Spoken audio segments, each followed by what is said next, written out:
Hey guys, welcome to the finale of Let's Play Star Ocean. Yeah, kinda had to end it there. This time everybody survived the battle though, so that's good. We all gained some new spells and stuff, and I'll be able to show that off at some point, but did we do it? Well, let's find out. He's back to his human form. It's a question of when.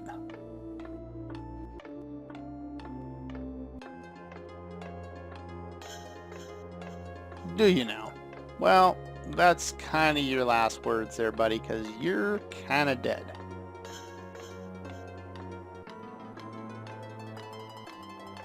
This explanation of, how genetics works, one, is wrong. You can influence some things from what I understand about, genetics, but putting something like destructive instincts into it, I don't think we've come quite that far. Especially not when this came out in 94, 96, 95, whenever it was. Yeah, not quite.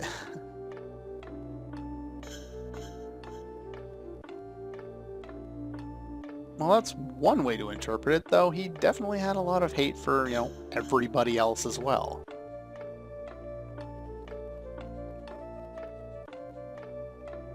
Just another victim. Now I'm really starting to think of the 90s. The late 90s. Or was it the 2000s by the time he got to the main stage? I can't remember. And if you don't know what I'm talking about, then I won't bother to explain it, because if you don't know, you don't care. That's usually the way it works. Anyway, I think some of this dialogue goes on by itself without me having to press the button, so... Yeah, we don't have a chance to press the button here, so... If you can't read it fast enough, then... nothing I can do. Pause the video, I don't know.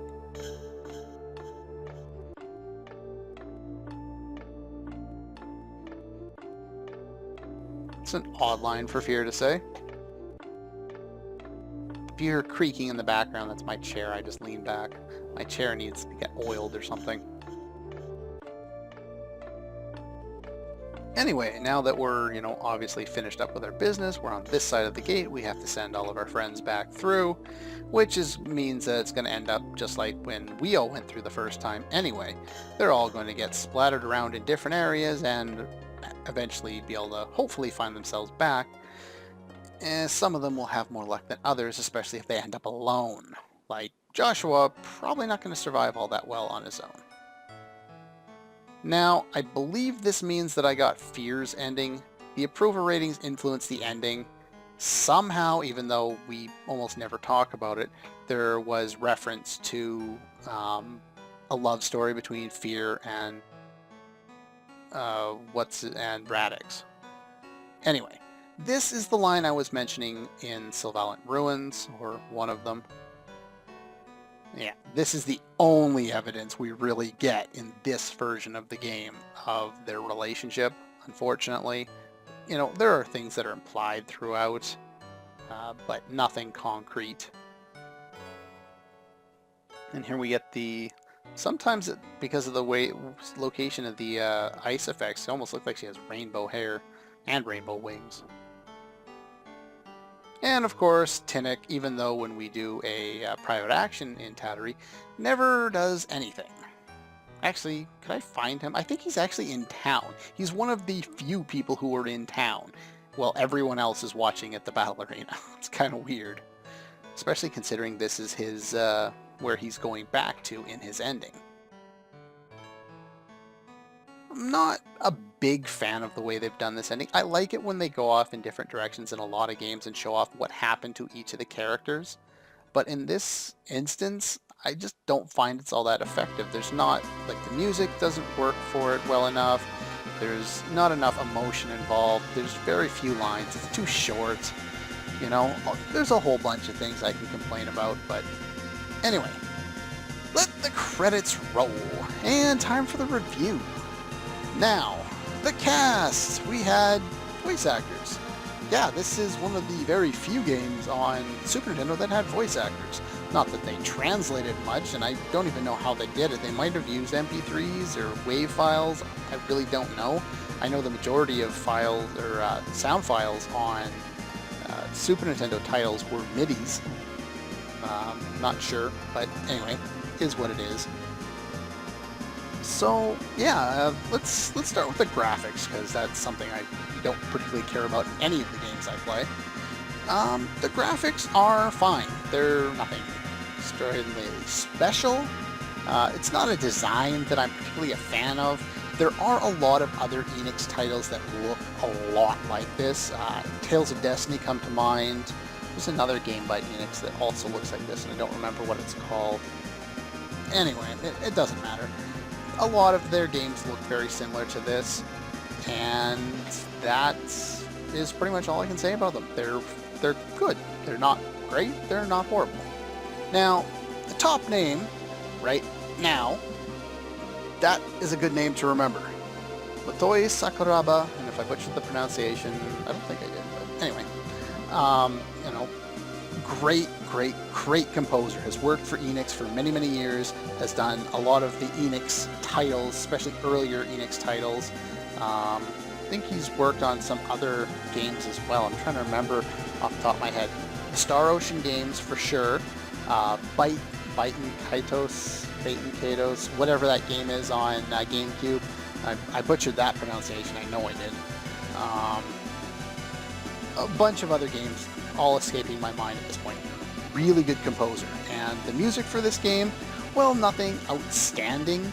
Does a really good job, for the most part, of trying to get across emotions and just keep you interested in the game. You know, the battle theme's pretty cool. There's a lot of variation themes that are a lot of fun. A lot of the town themes have kind of a good atmosphere about them that really represents the town in a good way, or you know, in a representative way of what that town is. You know, you get like a happy kind of let's go and muck around and do this and do that in places like Tattery and Ionis, you know, the battle arena area, and the item creation location. But yeah, so anyway, battle system, that's going to take a while to talk about. Oh boy.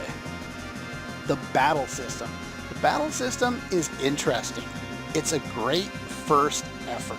And that's kind of where the game kind of loses it, because the battle system is a great idea.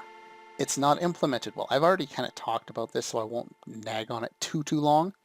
But yeah, the game, the battle system in the game needs work. It really does. Anyway, we have another little scene here. I'll continue to talk through it because I'll throw in the PSP ending, which does a lot of the same dialogue, and just it'll speak for you so you don't have to read. You can read this too if you want, but I'm going to talk through it. The battle system is just not polished enough. There's too many issues, too easily exploited. And that kind of leads into the other point that's really involved in the battle system, the item creation. Oh boy, the item creation is the pride and joy of this game. The item creation is, oh geez, how is the best way to describe it? It's too easily broken, and that's kind of a problem. Now, they've continued this trend in other Star Ocean games, but have made it a lot less easy to break the game with item creation, though by the time you basically do as much as you can with item creation and max everything out, that's when, you know, the game gets extremely easy.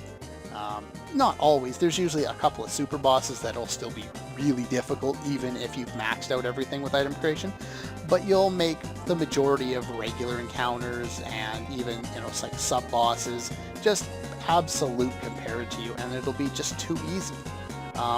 What I did like about some of the item creation events in this game was, you know, being able to customize your ultimate weapon. I like that idea, so that you're not mucking around through like 16 different weapons trying to balance them all out and find what the best one is. They pretty much tell you what it is for the most part.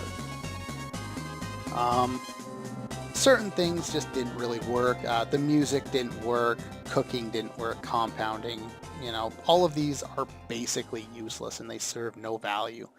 Art was way too abusive, able to duplicate, get as much money, items of almost anything that you want.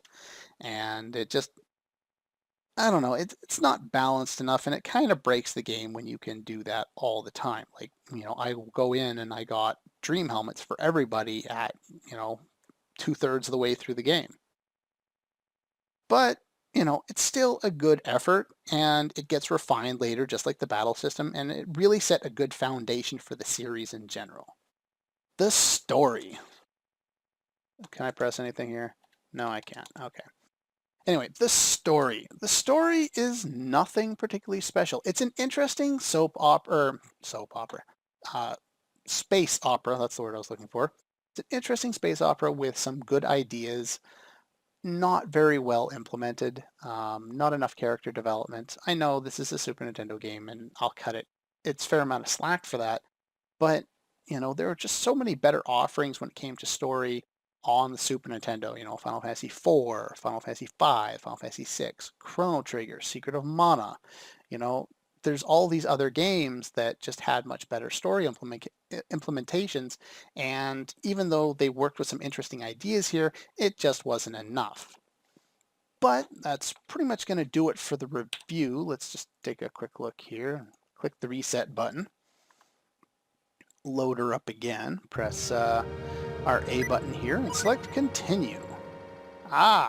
Here we go. Now what it's done here, now I don't think we actually save all that experience that we got. It just adds a star to the file that you were running when you beat the boss. So yeah, all my characters at the same level when I last saved. They didn't save all of the work that I did, fighting the boss and gaining all that experience. So any of the things that I've learned, the spells and whatever, I don't have those anymore. So what we do is we get stuck here. But how are we going to do anything since we've got it? Well, there's one skill that I haven't really done anything with yet. And who has Sixth Sense? I think Tenek had it, didn't he? Yes. Who else had it? I thought I gave it to somebody else. No. Did Radix have it? No. Okay, I guess, okay, it was Fear was the other character that had it. I was hoping for a different character, but, okay, we can do this. We can work with it. Go into here. Might as well use Fear. She's got more points right now. When you're looking for... It's not even there. I don't have enough 1 point into it. Okay, so what we're looking for here... I wonder if Iria has it to kind of show it off. And does she have it? She does not. Okay. Enough dicking around. So, Fear. If we want to escape here, we need to learn one more skill. For that, we need to put points into Piety, pretty much everything that we haven't learned. Fairy Lore, and actually not Fairy Lore, I wasted a point on that, I'll undo that later. And Radar. Now, so yeah, we just need Piety, Radar, and Playfulness. 1 point into each is all you need.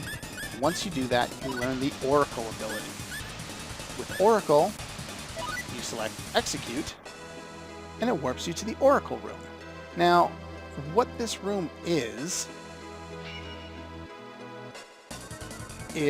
a room that warps you around the world, basically. That door on the right will warp you to the final dungeon. I notice how I'm in a different location now. The doors above me only activate once you have level 2 skill power, level 4, 6, 8, and 10. However, this door warps us back. And the thing is, it warps us to Tattery. I don't know why it warps us to Tattery. Oh wait, I do. This was not here before. This, as the Tri-Ace member tells us, is Movable statues. Yeah, you're not very useful. This is the 7-star ruins, otherwise known in most, most bonus dungeons after you've beaten the game in Star Oceans in the future are, Cave of Trials, Maze of Tribulations, variations on that theme. This is the 7-star ruins. It's basically the same idea. It is a massive dungeon without any save points in it, and in a game that freezes up a lot when you don't, reload from save points, is kind of difficult considering you can't use your save states even very much in there. But that's pretty much all I wanted to go over today. We got through the ending, we figured out how to do Oracle. Next time I will have undone putting pointless skill points into Fairy Lore, which I did not need. And then I will meet you guys back here. And from here, basically, we're going to go over a little more item creation stuff. I'm going to get some ultimate weapons. I'm going to get some tri-emblems, finally. And then I will do the last little bit that's left in the battle arena before moving on to the only optional dungeon left to us. And this one's only available, you couldn't have come here before beating the game. This one is only available after you have beaten the game. Additionally, the Oracle skill in general only works after you've beaten the game. If, say, let's just go and check this out real quick. Say I load up this file, which does not have a star, so I haven't beaten the game, and I go Fear, and put one into Piety, one into Radar, one into Playfulness, and I try and make use of it at this stage. You get a feeling you saw some sort of light, but nothing happened. So yeah, we can't do anything with that. I'm not sure if I showed that off or not. But anyway, that's going to do it for this episode. Next time we'll do all those things that I was talking about earlier. And yeah, see you guys next time.